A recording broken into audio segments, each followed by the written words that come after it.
नको जाळू झाड, नको रंग, नको वाया पाणी, होळी करू साजरी, गाऊ आनंदाची गाणी। नमस्कार रसिक, होलिकोत्सवाच्या व या धुळवडीच्या तुम्हा सर्वांना सह्याद्री परिवारातर्फे मनपूर्वक शुभेच्छा। इंद्रधनुष्यात जसं 7 रंगांना महत्त्व असतं तसं आपल्या जीवनात 9 रसांना महत्त्व असतं। शृंगार, हास्य, रौद्र, विभत्स, करुण, आश्चर्य, पण रोजच्या जीवनात जगताना मात्र मदत करतो तो हास्यरस। सण होळीचा आला, रंग उधळू चला, पण या वर्षीच्या दुष्काळाची पार्श्वभूमी लक्षात घेता हा सण आपण तेवढ्याच उत्साहाने, मौज मजात, धमाल मस्ती करत हास्यरसाने साजरा करणार आहोत। आणि या हास्यरस आपण साजरा करणार आहोत हास्य पंचमीने। होळीचा हा खास विशेष कार्यक्रम तुमच्यासाठी आणि या हास्यरंगांची धुळवड साजरी करण्यासाठी आपल्यावर कवितेचे विविध रंग बरसण्यासाठी आपल्याकडे आलेले कवी, त्यांची आपण आधी ओळख करून घेऊया। आपले ज्येष्ठ कवी आहेत मी डॉक्टर मिर्झा रफी बेग, यवतमाळ जिल्ह्यात नेर परसोबत नावाचं माझं गाव आहे। मी त्या गावावरून आलो। मी सर्वांना पहिले धुळवडीच्या शुभेच्छा देतो आणि नंतर माझ्या वेळेला कविता म्हणतो। कविता हाच त्यांचा व्यवसाय आहे। सारोळी या काव्य प्रकारावर हुकूमत असलेल्या आपल्या दुसऱ्या कवयित्री आहेत मी बीना सातोस्कर। आपणा सर्वांना होलिकोत्सवाच्या खूप खूप शुभेच्छा। आरती प्रभू, अक्षर मंच, त्रिवेणी अशा अनेक पुरस्कारांनी गौरविलेले आपले तिसरे कवी आहेत मी कवी शशिकांत तिरोडकर। होळीच्या आपणाला सर्वांना मनापासून शुभेच्छा।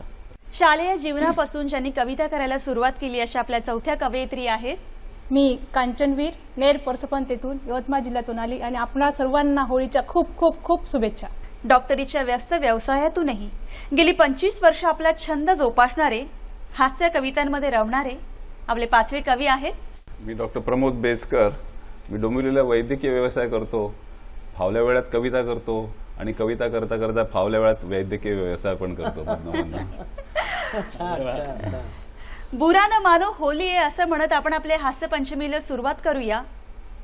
या हास्य पंचमीची पहिली कविता करण्यास आपण मान देतोय आपले ज्येष्ठ कवी डॉक्टर मिर्झा रफी बेग यांना। आता ज्येष्ठ या शब्दाचा अर्थ असा आहे की जो माणूस झालाय, की जो माणूस कामातून गेलाय। आता मी 60ला आलेला माणूस हा, यांचे साऱ्यांचे केस पहा कसे काळे आहे आणि माझे केस पहा पिकले आहे, म्हणजे मी आता गेलेला माणूस हा। बरेच लोक केसांना काळं लावतात, पण मी लावत नाही। माझं धोरण आहे तोंड काळं करायचं, पण केस काळे करायचे नाही। या ज्येष्ठतेचा फायदा घेऊन मी माझ्या विनोदी कवितेकडे वळतो। होळीचा जो सण असतो हा वेगवेगळ्या पद्धतीने लोक साजरा करतात, एकमेकावर रंग उडवतात आणि त्या रंगात इतके मशगूल होतात लोक, देहभान विसरून। मुलं तर कोणता रंग कोणाच्या अंगावर टाकतील याचा अंदाज येत नाही, आपलं मूल ओळखत नाही। एका बाईनं शेजारींना सांगितलं की म्हणे 10 लेकरं धुतले तेव्हा माझा राजू सापडला म्हणे मला। इतकी अवस्था असते होळीच्या दिवशी।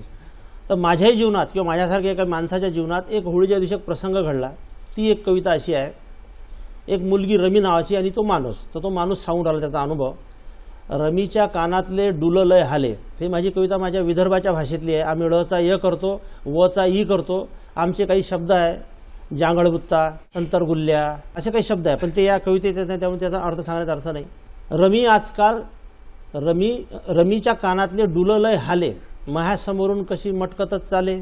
एकटा भेटलो का खेटून जाय आणि जाणूनच बहीण मले रेटून जाय. वा एकटा भेटलो का खेटून जाय जाणूनच मले बहीण रेटून जाय. आज हाय म्हणलं होई जाऊन तिले भरवाव आणि पुढं काय करायचं दोघं मिळून ठरवाव. वा वा वा क्या बात. आज हाय होई म्हणलं जाऊन तिले भरवाव पुढं काय करायचं दोघं मिळून ठरवाव. हाती घेतली पिचकारी दोस्तापासून सटकलो. हाती घेतली पिचकारी दोस्तांपासून सटकलो. एकदम रमीच्या दरवाजातच अटकलो. अरे वा क्या बात. थे हासे खद खद मी बी मग हासो. थे हासे खद खद मी बी मग हासो. हाती घेऊ रंग न तिच्या अंगाले फासो. आणि घाई घाई तिच्या कानामध्ये तिच्या म्या म्हणलं घाई घाईत आणि झाक पल्ल्यावर तर म्हणलं ये जो आमराईत. सारं करून पक्क निरोप तिले दिला. दिवसभराचा टाइम मग असाच पास केला. मी होतो खुशीत वाटे काय करावं ना काय.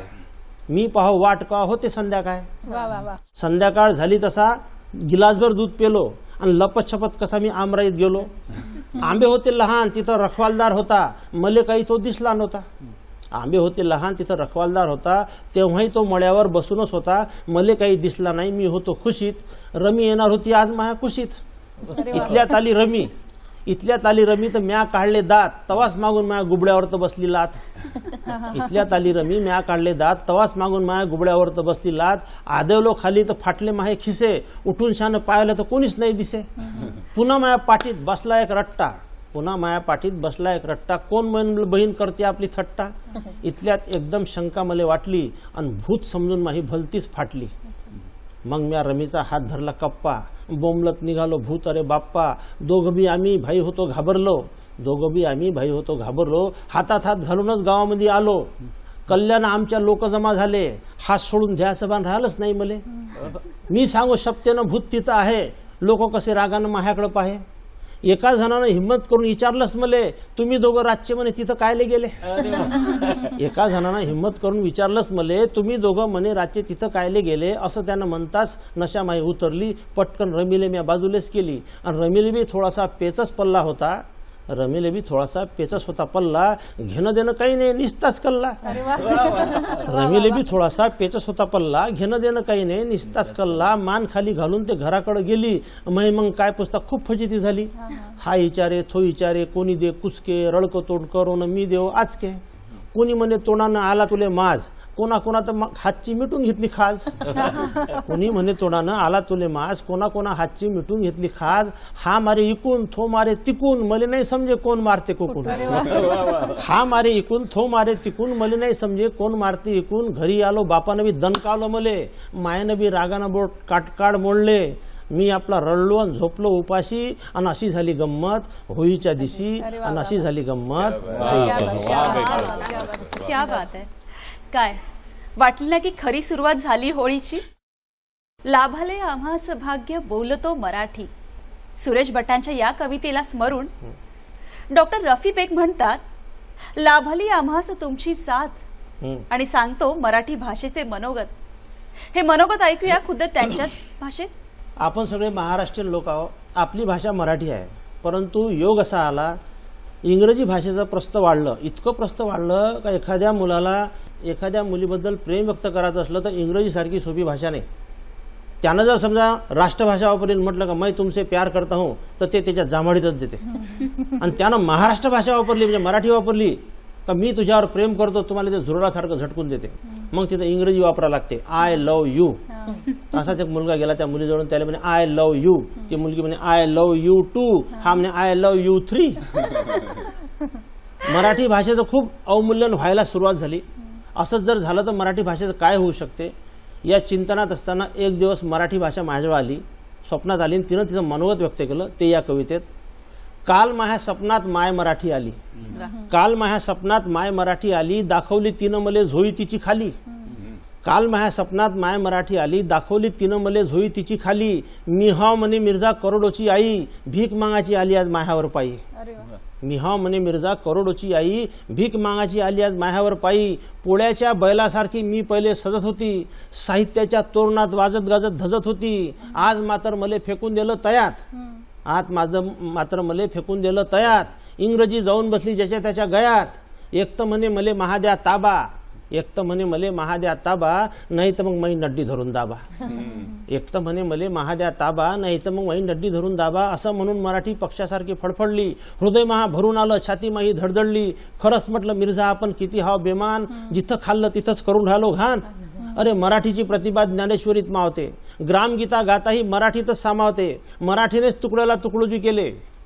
मराठीनेच तुकड्याला तुकडोजी केले. गाडगे बाबा मराठीतच जन्म घेऊन गेले. अमृतासंग पैज जिंकते अशी मराठी बोली. अभयाची उंची जिले समुद्राची खोली. प्रत्येकाने अंतरात्म्याच्या हुंकारावर डोलावे आणि मराठी माणसाने मराठी माणसाशी मराठीतच बोलावे.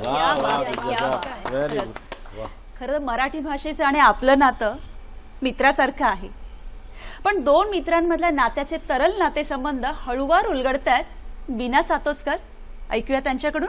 मला खात्री आहे हा मित्र प्रत्येकीच्या आयुष्यात कधी ना कधी आला होता आणि नसेल तर प्रत्येकीला असा एक मित्र हवा असतो. स्वागत आहे.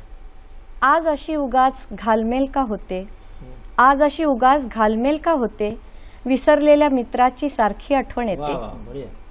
पैसा अडका नाव रुतबा, पैसा अडका नाव रुतबा, मुले बाळे घरदार, कुठे आहे यामध्ये बचपन का वो यार. हवाय मला आजही त्याच्यासारखा कुणी, हवाय मला आजही त्याच्यासारखा कुणी, मागच्या बेंचवर बसून ओढणारा वेणी. शेंबडी म्हणून हसला की असा राग यायचा, शेंबडी म्हणून हसला की असा राग यायचा, माझी कायच्या काय बोलणी मग चुपचाप खायचा. माझ्याशिवाय त्याचे तेव्हा हलत नसे पान, माझ्याशिवाय त्याचे तेव्हा हलत नसे पान, जिथे जाईन तिथे मागं असायचं हे ध्यान. असा राग यायचा वाटे लोचट चोंबडा, असा राग यायचा वाटे लोचट चोंबडा, तेल लावून केसांचा काय पण पाडायचा तो कोंबडा. पकडला एकदा त्याला परड्यात सिगरेट फुकताना, पकडला एकदा परड्यात त्याला सिगरेट फुकताना, वाटले होते आता हा पाय लावून पळेल, वाटले होते आता हा पाय लावून पळेल, घरी काय होईल म्हणून बोबडीयाची वळेल. कसले काय एकदम हा हिरो सारखा हसला, कसले काय एकदम हा हिरो सारखा हसला, येडपट भोलसट जरा वेगळाच भासला. काय होत नाही तू ही झुरका मार, काय होत नाही तू ही झुरका मार, म्हणे दोस्ती में सब कुछ चलता है यार. मी तर याच्याहून स्मार्ट, मी तर याच्याहून स्मार्ट, याला का डरू, विचारले सरळ बोल कशी सिगरेट धरू. मारला मग एक कश मीही दमदार, मारला मग एक कश मीही दमदार, ठसक्याने खोकून जीव नुसता बेजार. वरती जाऊन भावाला सांगतोय कसा, वरती जाऊन भावाला सांगतोय कसा, बहीण बिघडलीये तुझी जरा लक्ष ठेवून असा. कुठूनशी त्याने एक गर्लफ्रेंड पटवली, कुठूनशी त्याने एक गर्लफ्रेंड पटवली, यांची किती भांडणे मी मध्ये पडून मिटवली. इतकी का होते मी याच्या जवळची, इतकी का होते मी याच्या जवळची, तिच्यासाठीच्या चिठ्ठ्या मीच लिहून द्यायची. अक्षर तरी कुठे म्हणा याचे होते छान, अक्षर तरी कुठे म्हणा याचे होते छान, सगळीकडे हा सोसो मी रूपाची खाण. माझ्या समोर हा म्हणजे नुसता चम्या बाळू, माझ्या समोर हा म्हणजे नुसता चम्या बाळू, शेजारीच राहायचा वाटे कसे याला टाळू. हा मित्र आहे आपला, हा मित्र आहे आपला हे कळायला वेळ लागला, हा मित्र आहे आपला हे कळायला वेळ लागला, थोडा थोडा मग कधी सूर जुळायला लागला. नसला कधी तो तरी आय डिड नॉट केअर, नसला कधी तो तरी आय डिड नॉट केअर, तरीही किती सिक्रेट्स केली होती त्याला शेअर. लग्नामध्ये माझ्या राब राब राबला होता, लग्नामध्ये माझ्या राब राब राबला होता, पाठवणीच्या वेळी दूर कोपऱ्यात थांबला होता. हळूहळू पुढे पुढे संबंध नाही राहिला, हळूहळू पुढे पुढे संबंध नाही राहिला, थोडाफार कॉन्टॅक्ट तोही नंतर थांबला.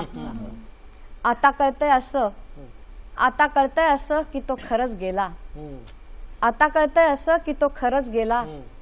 कोणता कप्पा होता जो एकदम रिता झाला, एक मित्र हवाय मला जसाच्या तसा, एक मित्र हवाय मला जसाच्या तसा, लहानपणी होता ना मग आता नाही कसा. एकदम शांत आहे. वा, ही कविता ऐकून प्रत्येकाला आपल्या जिवलग मित्राची आठवण तर नक्कीच आली असेल. खरं तर आता मित्राची कविता आपण खूप ऐकली, पण फक्त मित्रांमध्येच नातेसंबंध असतात का? नात्यांचे अजूनही वेगळे पदर आहेत. अजून एक नात्याचा पदर उलगडून दाखवणार आहेत वीणा सातोसकरच. ऐकूया त्यांच्याकडूनच त्यांची फकीर ही कविता. एका चिमुकल्या पक्षाचं एका फकीराशी जमलेलं हे नातं. वा. सकाळी सकाळी ठरल्या वेळी तो न चुकता तिथं यायचा. सकाळी सकाळी ठरल्या वेळी तो न चुकता तिथं यायचा एक फकीर. पाखरा नाही कळले होते, पाखरा नाही कळले होते, जणू बंध त्याच्याशी जुळले होते.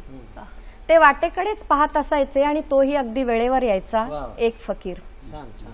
मिश्किल हसत पांढऱ्या दाढीत, दाढीमध्ये काही पुटपुटायचा. मिश्किल हसत पांढऱ्या मिशीत, दाढीमध्ये काही पुटपुटायचा. झोळीमध्ये हात घालून काही बाई हवेत भिरकवायचा एक फकीर. वा वा छान.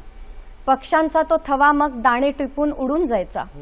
पक्ष्यांचा तो थवा मग दाणे टिपून उडून जायचा. डोळ्यामधले तृप्त पाणी कापऱ्या बोटांनी हलकेच पुसायचा एक फकीर. फकीरच तो, मोहमाया बंधनांनी तो थोडाच अडणार होता.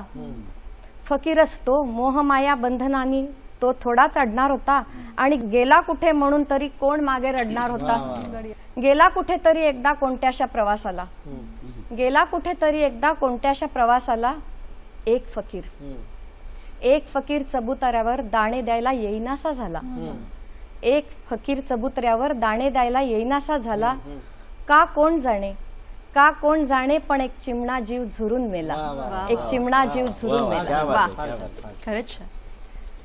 खरं तर कवीचं आणि पावसाचं अजब म्हणा, गजब म्हणा किंवा छान म्हणा, एक सुंदर नातं असतं.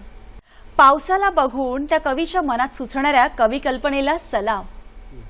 अशाच या पावसावरून एक सुंदर कविता आपल्या समोर सादर करतात शशिकांत तिरोडकरजी. ही कविता म्हणण्यापूर्वी थोडंसं सांगायला पाहिजे की आता जसा अवेळी पाऊस पडतो कधीही, तसा वळवाचा पाऊस फेब्रुवारी महिन्यामध्ये पडला होता मुंबईमध्ये.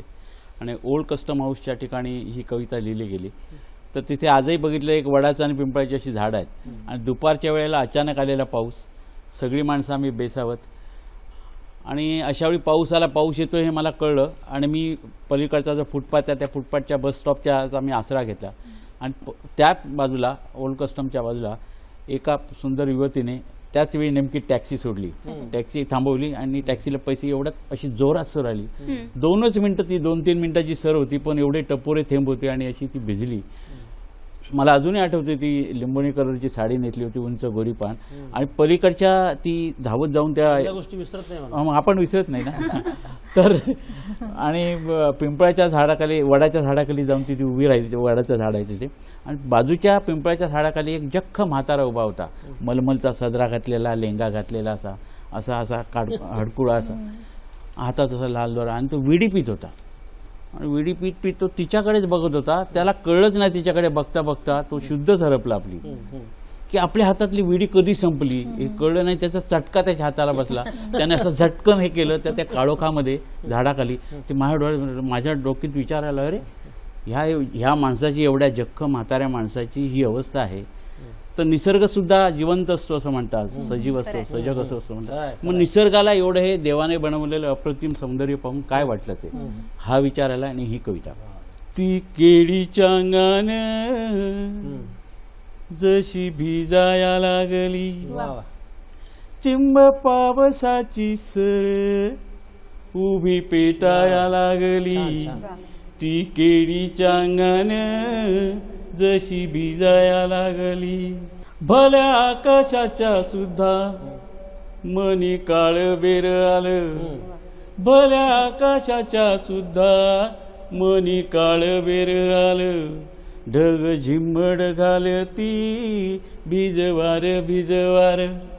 झाडा झुडुपाची अंगे पिळवटाया लागली. ती केळीच्या अंगान जशी भिजाया लागली. तसा वेंधळा वाटला खडा घोडाळे पायात. तसा वेंधळा वाटला खडा घोटाळे पायात. गोऱ्या पावलात टोचे कळ मूढ पेवठात. एकदम पटकून त्याला दूर कशी तोऱ्यात चालली. ती केळीच्या अंगान जशी भिजाया लागली. आला मागून शहाणा वारा धावत धावत. भूर भुरे केसापाशी मग पदराशी हात वा वा वा वा बढिया. तशी कढत श्वासाने छातीवर खाली झाली ती केळीच्या अंगान जशी भिजाया लागली जशी कडाडली वीज बळ गोठले गात्रात धस्स काहूर चिंचले तट गाभूळ चिंचेत लप लप ओले त्याने जशी चालाया अरे लागली वा वा क्या बात. ती केळीच्या अंगान जशी भिजाया लागली घेई आडोसा वडाचा पडे पारंब्याना पिळ घेई आडोसा वडाचा पडे पारंब्याना पिळ क्षीण पारोसे हसला म्हातारा अरे वा क्या पिंपळ बात आहे. जशी ओल्या पदराने गाल टिपाया लागली ती केळीच्या अंगाने जशी भिजाया लागली कुठे अडली असेल पोर रानात फसेल जीव घाबरा घुबरा कधी अंगणी दिसेल छान छान सुन्न घराची पागोळी टप टपाया लागली ती केळीच्या अंगण जशी भिजाया लागली वा बढिया. ती केळीच्या अंगण वा वा वा जशी वा. भिजाया लागली पाऊस जितका सुंदर तितकंच त्याचं रौद्र रूपही असतं. पर्यावरणाच्या बाबतीत जर आपण जागरूक नाही झालो तर एका मिठीची मगरमिठी कशी होते हे सुद्धा आपण ऐकूयात शशिकांत तिरोडकर यांच्याकडूनच. मित्र, ही कविता मिठी नदीवर आहे की 2006 मध्ये जो महापूर झाला 26 जुलैला त्या दिवसाची ही कविता आहे आणि त्याचं वर्णन आलं होतं मिठी नदीचं दुसऱ्या दिवशीच्या पेपरमध्ये की मिठी नदी नसून त्याचा उल्लेख सरकारी रेकॉर्डला मिठी नाला असा केलेला आहे. खरंय. तर एक असा विचार आला की नदीला वाटलं असेल की तिला नदीला जर नाला म्हटला तिची अवहेलना न केली तर ती संतापली असेल आणि तिला राग आला असेल अशी त्यामागची कल्पना आहे. नदीला नाला म्हटलं तिथेच तिचं हृदय फाटलं. अरे वा क्या बात. नदीला नाला म्हटलं तिथेच तिचं हृदय फाटलं आणि महानगरीवरचं तिचं प्रेम भर पावसात आटलं. अरे वा क्या बात.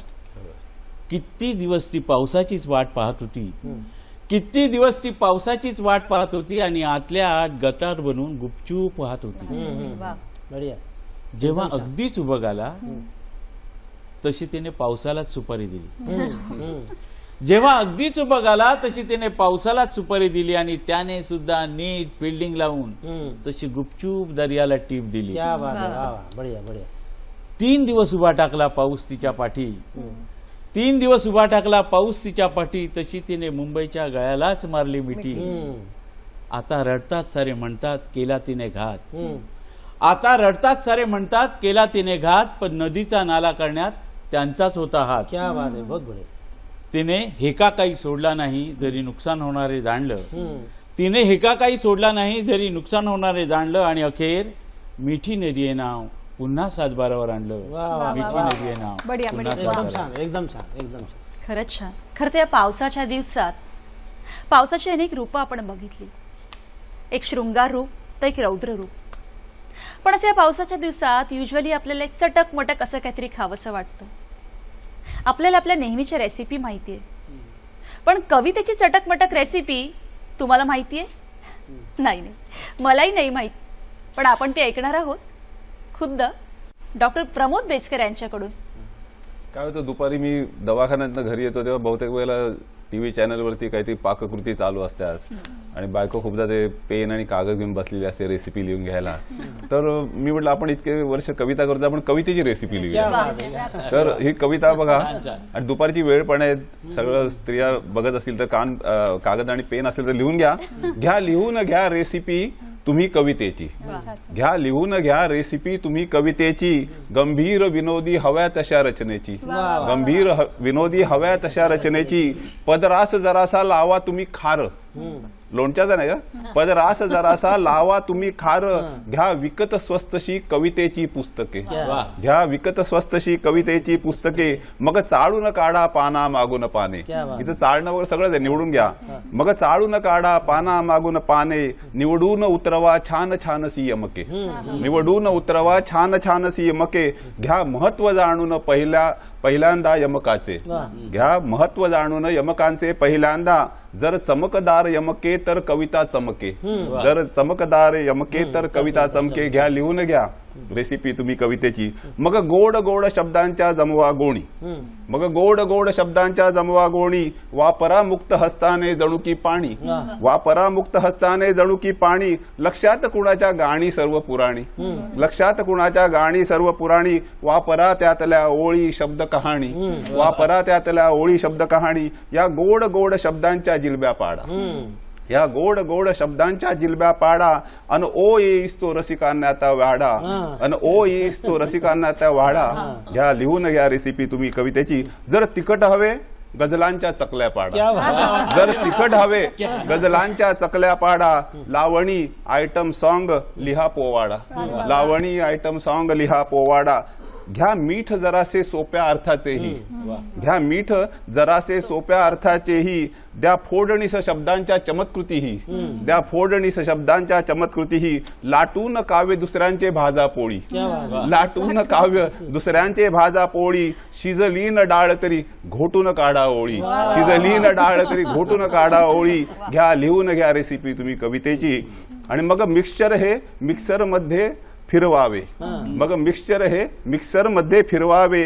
जो लगदा येईल कविता त्यास म्हणावे, जो लगदा येईल कविता त्यास म्हणावे. लोकांना खिलवून कवी म्हणून मिरवावे, लोकांना खिलवून कवी म्हणून मिरवावे.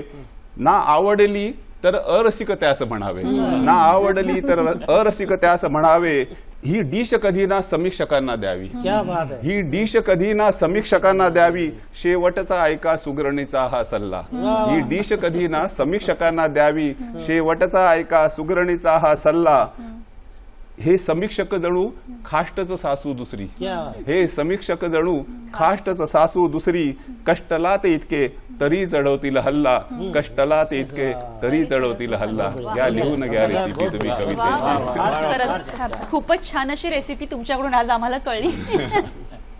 मंडळी, प्रेम म्हणजे प्रेम म्हणजे प्रेम असतं, तुमचं आणि आमचं सेम असतं. पण या हास्य कवींचं मात्र काहीतरी वेगळंच असतं. सादर करतात एक प्रेमगीता, कांचनवीर मी तुझा रामसखी. तुम्ही रसिक देव, तुम्ही रसिक देव मी तुमची भक्त, तुम्ही रसिक देव मी तुमची भक्त. स्वीकार करा माझी विनंती ही फक्त. पाया पडते तुमच्या आशीर्वाद द्या, पाया पडते तुमच्या आशीर्वाद द्या. आणि सुरू करते कविता, आस्वाद त्याचा घ्या.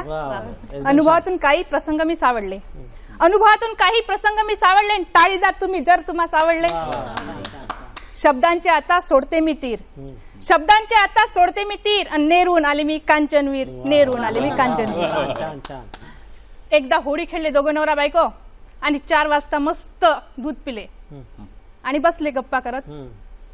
मग बायको म्हणे का हो म्हणे, मी मेल्यावर तुम्ही लग्न करसान का? नवरा म्हणे नाही बा म्हणे. बायको म्हणे नाही बा म्हणे, मी माझ्या बहिणीसोबत राहीन म्हणे. मग बायको विचारे नवऱ्याला का हो म्हणे, मी मेल्यावर तुम्ही लग्न करसान का? नवरा म्हणे नाही बा म्हणे, मी पण नाही लग्न करणार, मी पण तुझ्या बहिणीसोबतच राहीन. मग बायको रुसली, बायको रुसली. मग तिचा रुसवा काढण्यासाठी नवरा काय म्हणतो, मी तुझा राम सखे आणि तू माझी सीता, आणि आपण दोघे लिहू राणी एक प्रेम गीता. आणि मी तुझा राम सखे तू माझी सीता, आणि आपण दोघे लिहू राणी एक प्रेम गीता. एकमेकासाठी जन्म आपुला, एकमेकासाठी जन्म आपुला. आणि कोमिजू नको तू माझ्या प्रेम फुला, आणि कोमिजू नको तू माझ्या प्रेम फुला. आणि घट्ट तो भरेल, आणि घट्ट तो भरेल जो आहे रीता, आणि आपण दोघे लिहू राणी एक प्रेम गीता. आणि मी तुझा राम सखे तू माझी सीता, आणि आपण दोघे लिहू राणी एक प्रेम गीता. हळूवारपणे तू मला स्पर्शावे, माझे प्रेम जल तुझ्या धरणीवर शावे. हळूवारपणे तू मला स्पर्शावे, तुझे प्रेम जल माझ्या धरणीवर शावे. अन दोघे होऊ तृप्त प्रेमरस पिता, दोघे होऊ तृप्त प्रेमरस पिता. अन आपण दोघे लिहू राणी एक प्रेम गीता. अन मी तुझा राम सखे, तू माझी सीता. अन आपण दोघे लिहू राणी एक प्रेम गीता. एकमेका जन्मभर साथ करूया, एकमेका जन्मभर साथ करूया. संकटी प्रेमाने हात धरूया, संकटी प्रेमाने हात धरूया. आणि आठवावी जगानी तुझी माझी कथा, आठवावी जगानी तुझी माझी कथा. आणि आपण दोघे लिहू राणी एक प्रेम गीता. आणि मी तुझा राम सखे, आणि तू माझी सीता. आणि आपण दोघे लिहू राणी एक प्रेम गीता. आपण दोघे लिहू राणी एक प्रेम गीता. वा वा वा वा, क्या बात आहे. आपण दोघं लिहू एक प्रेमगीता. खूपच छान. खरं तर त्या काळी नियतीचं दान त्यांच्या विरोधात पडलं आणि एक महाभारत घडलं. पण आज या नियतीचं दान कांचनवीर यांच्या बाजूने पडलं आणि एक वेगळंच महाभारत घडलं. कोणतं ते त्यांच्याकडूनच ऐकूया. मी 10वी मध्ये होती आणि जेमतेम 10वी मध्ये गेल्यानंतर 6 वेळा मॅट्रिकची परीक्षा दिली आणि 6व्या सप्लिमेंटरीला मी पास झाली. आणि मग त्याचं महाभारत कसं घडलंय हे तुम्हाला सांगते आहे. मायबी एकदा स्वागत झालं होतं. काय सांगू कसं, काय सांगू कसं महाभारत झालं होतं, काय सांगू कसं महाभारत झालं होतं. एकदा मायबी स्वागत झालं होतं. काय सांगू कसं महाभारत झालं होतं आणि एकदा मायबी स्वागत झालं होतं. 6व्या सप्लिमेंटरीत मॅट्रिक पास झाली. 6व्या सप्लिमेंटरीत मॅट्रिक पास झाली आणि कशी तरी कुतत पातत 3rd मध्ये आली. 6व्या सप्लिमेंटरीत मॅट्रिक पास झाली आणि कशी तरी कुतत पातत 3rd मध्ये आली. आणि बाप माया राजेवालाच खुश होऊन गेला. बाप माया राजेवालाच खुश होऊन गेला आणि छटाक भरत्यानं मग गोळीच वाटून दिला. बाप माया राजेवालाच खुश होऊन गेला आणि छटाक भरत्यानं मग गोळीच वाटून दिला. आणि अभिनंदन म्हणून मावशीचं पत्र आलं होतं. एकदा मायबी स्वागत झालं होतं. गावच्या लोकायले भाईत झाला हरिक, गावच्या लोकायले भाईत झाला हरिक. आणि अजून तर गावात कोणी झाली नव्हती मॅट्रिक. गावच्या लोकायले भाईत झाला हरिक, अजून तर गावात कोणी झाली नव्हती मॅट्रिक. मग बघा त्यानं फिक्स केला प्लॅन, मग बघा त्यांनी फिक्स केला प्लॅन. आणि आम्ही म्हणे तू स्वागत करू छान. आणि छाती झाली ताटमाई, रशी आली दाटून, आणि सडलेला परकन माय टरकन गेला फाटून. छाती झाली माई, अशी आली दाटून, आणि सडलेला परकन माय टरकन गेला फाटून. आनंदानं मन माय भरून आलं होतं. एकदा माय बी स्वागत झालं होतं. सरपंचानं माई खूप तारीफ केली, सरपंचानं माई खूप तारीफ केली. आणि पाटलानं मी मग पुस्ती जोडून दिली. मग म्हणे कांचन तू बी दे भाषण, मग म्हणे कांचन तू बी दे भाषण. आणि मला बी तेव्हा कसं येऊन गेलं तर टेन्शन. मग म्हणे कांचन तू बी दे भाषण, आणि मला बी तेव्हा कसं येऊन गेलं तर टेन्शन. उभं राहून म्या मग हाती घेतला माईक, उभं राहून म्या मग हाती घेतला माईक. आणि सुरू केलं भाषण माय हजबंड माय वाईफ. उभं राहून म्या मग हाती घेतला माईक, सुरू केलं भाषण माय हजबंड माय वाईफ. सारे होते गदी तिथं, ध्यानात आलं नव्हतं. एकदा माय बी स्वागत झालं होतं. एकदम छान. भाषण संपलं माय, मी बसली खाली. भाषण संपलं माय, मी बसली खाली. आणि एवढ्यात पोस्टमनची सायकल तिथं आली. भाषण संपलं माय, मी बसली खाली. एवढ्यात पोस्टमनची सायकल तिथं आली. आल्या आल्या त्यानं सुरू केली टर्टर, आल्या आल्या त्यानं सुरू केली टर्टर. मैत्रिणीचं म्हणे तुला आलं आहे लेटर, लिवलं आहे त्यात चुकून सारं झालं, लिवलं आहे त्यात चुकून सारं झालं. आणि तू हाय फेल कसं पास छापून आलं. आणि मग काय मला बी रडू चालू होतं. आणि एकदा माय बी स्वागत झालं होतं. उग बसावत्यानं, उग बसावत्यानं तर पोस्टमन बी भल्ला, उग बसावत्यानं तर पोस्टमन बी भल्ला. अरे तर फेल झाली त्यानं केला कल्ला. उग बसावत्यानं तर पोस्टमन बी भल्ला. अरे ही तर फेल झाली त्यानं केला कल्ला. मग काय पुसता ऍटोमॉबच फुटला, मग काय पुसता ऍटोमॉबच फुटला. आणि सरपंच मायावरती कुत्र्यावानी सुटला. आणि खुर्चीहून ओढलं मला गालाले झोडलं, खुर्चीहून ओढलं मला गालाले झोडलं. असं मला रट्टाराव टकुरच फोडलं. स्टेज खाली आदली तर तोंड फुटलं होतं. आणि एकदा माय बी स्वागत झालं होतं. एकदा माय बी स्वागत झालं. वा वा वा वा, खरंच खूप छान. खरं तर असं म्हणतात जे न देखे रवी ते देखे कवी. कोकणाचा निसर्ग परिसर तिथल्या कवीसाठी स्वर्गच असतो.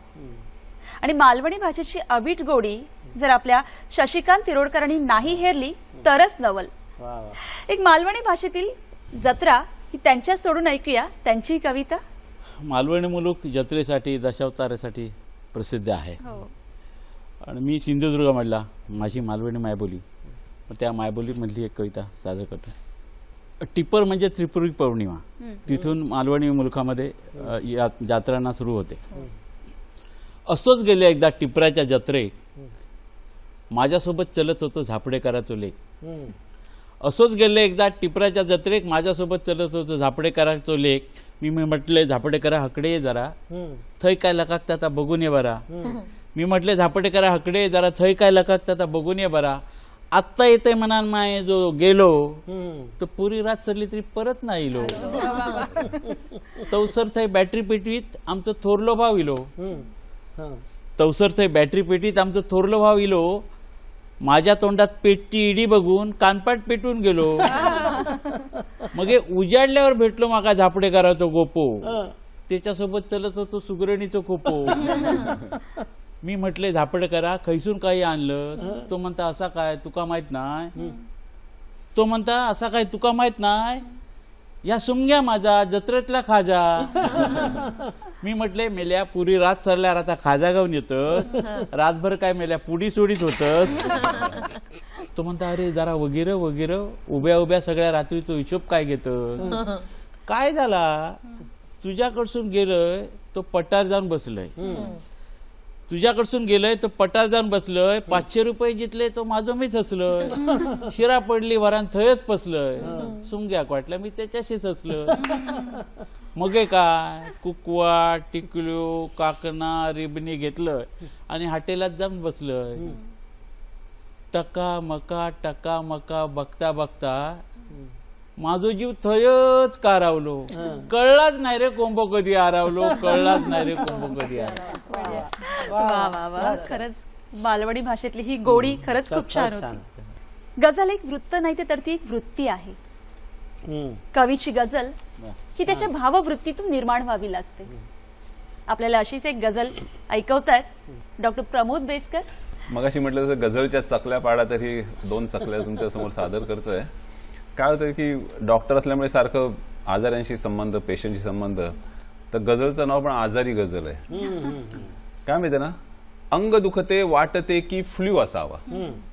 अंग दुखते वाटते की फ्ल्यू असावा, डॉक्टराला कळत नाही न्यू असावा. आपल्याकडे काय होतं माहिती ना, पेशंट सगळे सेल्फी सारखे ना सेल्फ डायग्नोसिस करत असतात. मग त्यांना सांगितलं ना तुमचं दुखते बाबा डाव्या बाजूला, उजव्या बाजूला अपेंडिक्स असतं, तरी म्हणा नाही नाही बघा तुम्ही नीट, माझं अपेंडिक्स करायचं डाव्या बाजूला असेल म्हणून. असे सगळे एक एक पेशंट. आणि डॉक्टराला कळत नाही न्यू असावा. मी आता कविता करतोय म्हटलं तर त्यांना माझ्याबद्दल तर खूपच संशय येतो. मग ते नेहमी म्हणणार की अहो डॉक्टर बघा ना जरा चांगल्या डॉक्टरकडे पाठवा वगैरे वगैरे. असं कसे अपमान करतील पेशंट काय सांगता येत नाही. तर अंग दुखते वाटते की फ्ल्यू असावा, डॉक्टराला कळत नाही न्यू असावा, फेडतो मागील जन्मातील देणे. फेडतो मागील जन्मातील देणे, 1 हप्ता डॉक्टराचा ड्यू असावा. 1 हप्ता डॉक्टर. पेशंटला नेहमी वाटतं की आपल्या पैशावरती डॉक्टर फार मजा करतात. त्यामुळे आम्ही कुठेही गेलो ना तरी, मी कुठे गेला विचारलं तर सांगतो मी शिर्डीला गेलो होतो किंवा पंढरपूरला गेलो होतो की पेशंटला खूप बरं वाटतं, आपला पैसा सत्कारणी लागला असं वाटतं. तर फेडतो मागील जन्मातील देणे, 1 हप्ता डॉक्टराचा ड्यू असावा. आणि एवढी गर्दी इथे का हेच कोडे. एवढी गर्दी इथे का हेच कोडे, नर्स चिकनी हाच त्याचा क्ल्यू असावा. नर्स चिकनी हाच त्याचा क्ल्यू असावा. अंग दुखते वाटते की फ्ल्यू असावा. आणि ती दिसावी अन तिचा नवरा नसावा. ती दिसावी. हल्ली काय आलं, सगळ्या सिरियल बघून बघून लोकांना एक्स्ट्रा मराठा अफेअर म्हणजे फारच अगदी ते आवश्यक गोष्ट वाटते आयुष्यातली. अशी वाटते की त्याच्याशी आयुष्य बरंच चाललं की असं वाटतं. तर ती दिसावी अन तिचा नवरा नसावा, ती पुढे मागेच मी अन क्यू असावा. ती पुढे मागेच मी अन क्यू असावा. अंग दुखते वाटते की फ्ल्यू असावा. आणि हा बघा, टांगलेला जीव चटके जीव घेणे, ताप कसला हाच बार्बेक्यू असावा. ताप कसला हाच बार्बेक्यू असावा. आणि भांडते काढून ती कुठलेही कारण. आता दुसरं कोण भांडण आपलं, बायकोस. तर भांडते काढून ती कुठलेही कारण, रंग दाढीचा म्हणे ती ब्ल्यू असावा. भांडते काढून ते कुठलेही कारण, रंग दाढीचा म्हणे ती ब्ल्यू असावा. आणि शेवटचं आहे की आता मगाशी यांनी मराठीचं गौरवगीत सारखं हे म्हटलं की आपण आता सगळे इंग्लिश शब्द वापरतो. एकही ना काफिया माझा मराठी. क्या बात. हे काफिया म्हणजे एक माफियासारखं असतं, खूप दहशत असते. काफिया चुकला तर कोणी गझलवाले क्षमा नाही करत. तर एकही ना काफिया माझा मराठी, लोक म्हणतील हा कवी मॅथ्यू असावा. लोक म्हणतील हा कवी मॅथ्यू असावा. अंग दुखते वाटते की फ्ल्यू असावा. डॉक्टर. आणि दुसरी एक एक गझलच आपल्या समोर सादर करतोय. कवी लोकांची दुःख ना कवी लोकांनाच माहिती आहे. एकतर ते कविता लिहिताना किती ते प्रसव वेदना होतात आणि ते एक वेळ परवडलं, पण त्याच्यानंतर आपली कविता कोणतरी ऐकावं ह्याच्यासाठी श्रोता शोधणं फार मोठं जिकिरीचं काम होतं. आता बायको एक हुकमी श्रोता असतो, पण काय होतं आपण कवितेमध्ये कौतुकाने लिहितो ना, कमनीय बांधा, गोड बोलणं वगैरे, बायकोला कळतं हे आपल्यावर लिहिलेलं नाहीये, त्यामुळे ती पण काय ऐकायला तयार होते आपली कविता. ते एकूण सगळीकडनं कवीची गळचेपी म्हणतात तसं होते. तर अशी गझल आहे की कशी करावी गझल बायको समोर सादर, कशी करावी गझल बायको समोर सादर, झोपून जाते ओढून सोलापूरची चादर. कशी करावी गझल बायको समोर सादर, झोपून जाते ओढून सोलापूरची चादर. आणि आपण आता दिसण्यात काय आपण चार चौघांसारखे, म्हणजे नाकाच्या जागी नाक, ओठाच्या जागी ओठ, असं काही सांगण्याजोगं काही कर्तृत्व काही नाही आपल्या चेहऱ्यामध्ये. तर असा चार चौघा इतका मी दिसतो कॉमन, कॉमन माणसाचं दुःख आहे. असा चार चौघा इतका मी दिसतो कॉमन, बरीच पोरे मला समजती त्यांचा फादर. असा चार चौघा इतका मी दिसतो कॉमन, बरीच पोरे मला समजती त्यांचा फादर. आणि एक तरी फायदाचा हा टक्कल असण्याचा, एक तरी फायदाचा हा टक्कल असण्याचा, ते नसते तर कोण असे दाखवते आदर, ते नसते तर कोण असे दाखवते आदर. आणि दादर माझे सासर म्हणता सर्व दचकले, दादर माझे सासर म्हणतात सर्व दचकले, मला न ठाऊक ते म्हणतात जिन्याला दादर. दादर माझे सासर म्हणतात सर्व दचकले, मला न ठाऊक ते म्हणतात जिन्याला दादर. आणि एक माझ्या मित्राने त्याचा थॉट आहे की सुंदर पोरींच्या बापाच्या समोर झुकतो, सुंदर पोरींच्या बापाच्या समोर झुकतो, असेल भावी सासरा कुणी नको अनादर, असेल भावी सासरा कुणी नको अनादर. आणि शेवटचा आमच्या लहानपणचं दुःख आहे, त्याचा एक शेर आहे, दुःखी शेर आहे की सलून मध्ये दरवेळी सांगतात बाबा, सलून मध्ये दरवेळी सांगतात बाबा, लवकर येथे नको यायला इतके भादर, लवकर येथे नको यायला इतके भादर, कशी करावी गझल बायको समोर सादर. वा वा वा, खरंच खरंच खूप छान. खरं तर मंडळी, माणसाच्या लग्नातली गंमत तुम्ही ऐकलीच असेल, पण कधी तुम्ही उंदरांच्या लग्नाचा गोंधळ ऐकला आहे का? तो गोंधळ आपल्याला खास ऐकवणार आहेत कांचनवीर फुटून गेला बेंदा. एकदा शिक्षक आपल्या वर्गामध्ये गेले आणि एका मुलाला म्हणाले, बंट्या उभा राहा रे, तुला कोणता विषय आवडतो? बंट्या म्हणाला, मला चित्रकला आवडते. मग म्हणे, शशी तू उभी राहा, तुला कुठला विषय आवडतो? शशी म्हणाली, मला शिवणकला आवडते. मग म्हणे, राजू तू उभा राहा रे, तुला कुठली कला आवडते? म्हणे, मला कला बिला नाही आवडत, आपल्या वर्गातली शशी कला आवडते सर म्हणे. एकदम छान. एकदा हत्ती तळ्यामध्ये आंघोळ करत होता आणि तिकडून उंदीर धावत धावत आला. हत्तीला म्हणे, अबे निघ म्हणे बाहेर. हत्ती म्हणे, काय झालं सांगतं खरी राजा? उंदीर म्हणे, आधी निघतं खरी राजा. हत्ती बाहेर निघाला आणि म्हणे, सांग म्हणे आता काय म्हणत होता? अबे म्हणे, मी हेच पाहत होतो, तुला माझी चड्डी तर नाही घातली. मग यावरून मला एक कल्पना सुचली की जसे स्त्री पुरुष प्राणी चिमण्या पाखरं एकमेकांवर प्रेम करतात, तर उंदीर कधीतरी विचार करत असणार की आपण पण लग्न करूया, आपला पण संसार रचूया, आपल्याला मुळबाळ होतील, त्यांचं आपण गुणगान करूया. मग यावर मला कल्पना सुचली आणि मग एक कविता केली. त्या कवितेचं नाव आहे फुटून गेला बेंदा. बेंदा म्हणजे दोस्ती, मैत्री. उंदीर म्हणे उंदराला, उंदरीन म्हणे उंदराला, दोस्ती तू करतं काय? उंदरीन म्हणे उंदराला, दोस्ती तू करतं काय? उंदीर म्हणे उंदरीन, तू मायावर मरतं काय? गोष्टी करू करू प्रेम त्याचे शिजले, गोष्टी करू करू प्रेम त्याचे शिजले, दोघाचे बी डोळे प्रेम रसानं भिजले. गोष्टी करू करू प्रेम त्याचे शिजले, दोघाचे बी डोळे प्रेम रसानं भिजले. ठरवलं दोघांना लगीन आपण करायचं, ठरवलं दोघांना लगीन आपण करायचं, संग संग जगाचं संग संग मरायचं. एकदम बढिया, एकदम बढिया. ठरवलं दोघांना लगीन आपण करायचं, संग संग जगाचं संग संग मराचं. कोणत्या तरी बिळात म्हणे संसार थाटून राहू, कोणत्या तरी बिळात म्हणे संसार थाटून राहू, आनंदानं मस्त मग करू याहू याहू. कोणत्या तरी बिळात म्हणे संसार थाटून राहू, आनंदानं मस्त मग करू याहू याहू. लेकरं आपले दिवसभर चिव चिव करतील, लेकरं आपले दिवसभर चिव चिव करतील, दोन धरतील पुढून दोन मागून पैतील.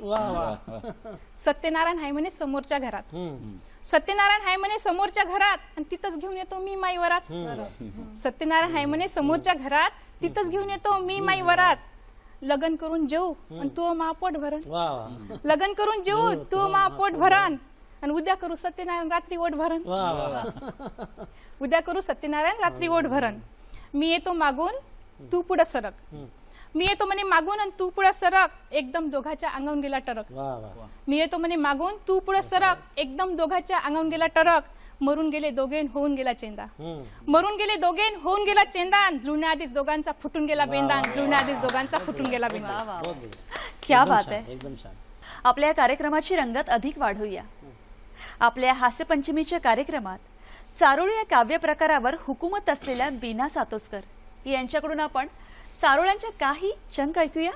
ठरवले तर पत्थराच्या काळजात हळवं घर घेता येतं.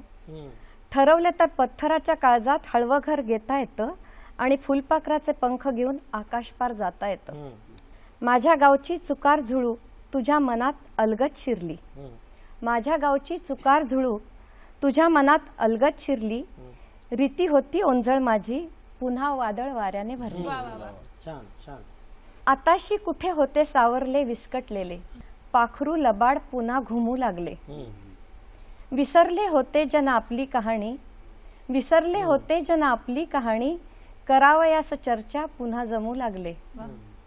विरक्ती विरक्तीचे पाहिले पुरवून चोचले, विरक्ती विरक्तीचे पाहिले पुरवून चोचले, खेळात संसाराच्या पुन्हा रमू लागले. थांब असे एकाएकी दोर सारे कापू नको, थांब असे एकाएकी दोर सारे कापू नको, आहे अजून थोडे मजला झुलावयाचे. साऱ्याच शब्दांना अर्थ असतोच असे नाही, साऱ्याच शब्दांना अर्थ असतोच नाही, साऱ्यांचे पण असते एक वय भुलावयाचे.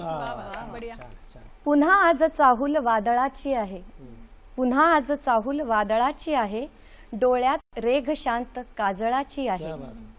सारेच कसे टाकायचे पुसून असे, सारेच कसे टाकायचे पुसून असे, गोष्ट हनुवटीवरच्या एका तिळाची आहे. क्या बात आहे. वा. तुझ्या आठवणींचा व्रण अजूनही तसाच ओला आहे. तुझ्या आठवणींचा व्रण अजूनही तसाच ओला आहे. टिकाऊ लोणची घालणं ही नाहीतरी तुझीच कला आहे. टिकाऊ लोणची घालणं ही नाहीतरी तुझीच कला आहे. क्या बात आहे. क्या बात आहे. खरंच हा चारोळी हा काव्य प्रकार प्रत्येकाला असं भुरळ घालणारा आहे. या सणांच्या आनंदात दिवस कसा निघून जातो हेच आपल्याला कळत नाही.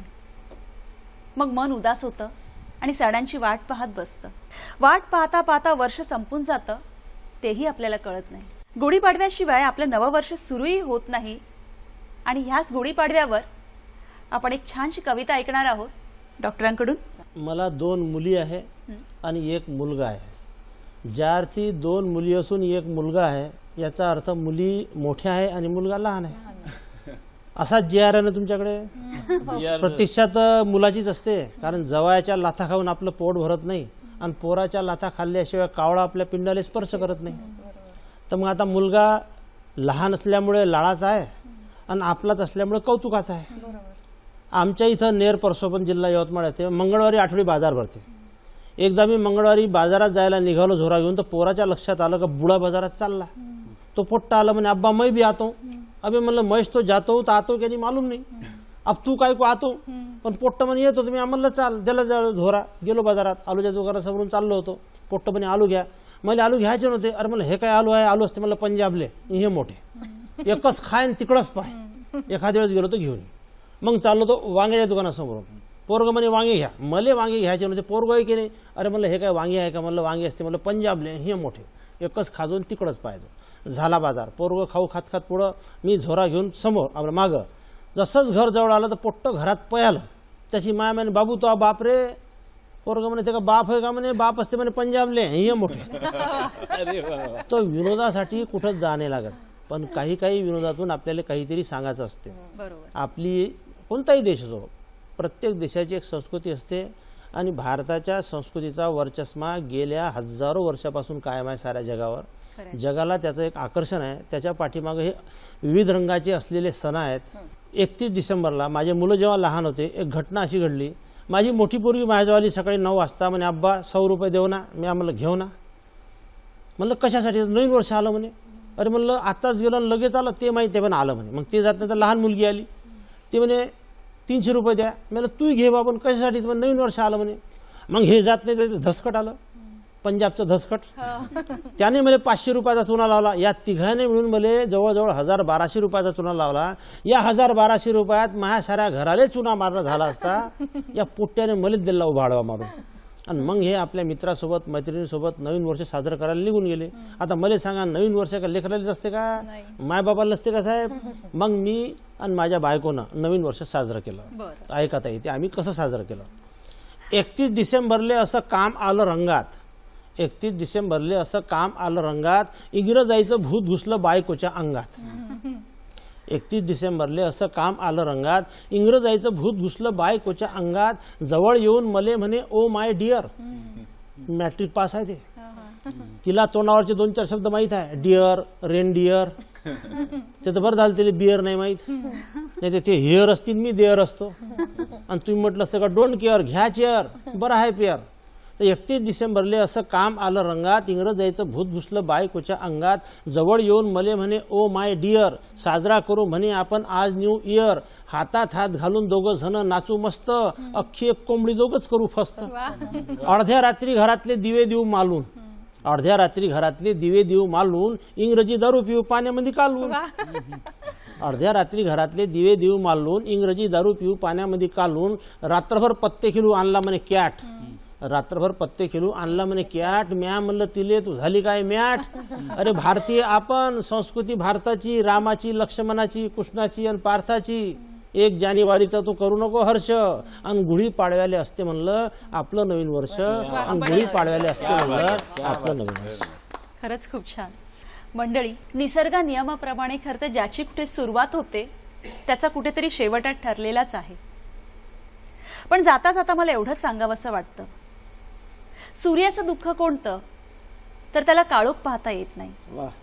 सोन्याचं दुःख कोणतं तर त्याला संतांचा सहवास मिळत नाही.